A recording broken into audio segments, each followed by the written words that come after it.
because ESG is a really big group of different types of investors, and not all of those investors are trying to create change. So if I think about traditionally what we used to call ethical investment funds, they were trying to create portfolios that match the ethics of their investors, and it was a question of ethics, not a question of trying to drive change, just trying to make people feel good about where their money was invested, or at the very least not feel bad about it.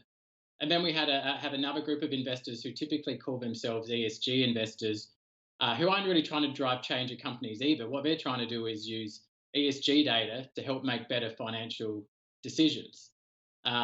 So I think if you're one of those managers, you probably haven't gone out there claiming you're trying to make change. I think you're trying to either make a better ethical portfolio or trying to get outperformance through ESG data.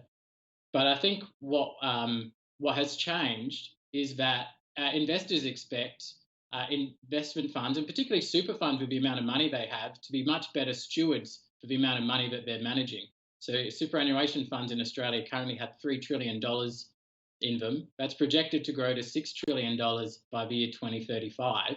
And I think the expectation is that super funds have so much money that they have so much influence about what type of country we live in, what sort of planet we live in, whether we're investing towards a livable planet, whether we're investing towards more inequality or less inequality. And the expectation of investors is that super funds and investment managers will be better stewards of their money with that, and will try to drive some sort of change. What that looks like sort of differs between different funds. I think the funds who are doing best at trying to deliver change are the ones who have a fear of change about how they create that. So, and I think one of the other pleasing things is there's a lot of tools that investors can use to help drive change. So one of those tools is engagement, and that's being used with differing degrees of success. But usually it's best for sort of incremental change. So if you want to make a little bit of change over time, particularly to areas of governance, engagement, voting at shareholder meetings, that sort of thing, can sort of make that slow change. And we've seen some pretty big wins in that engagement space lately.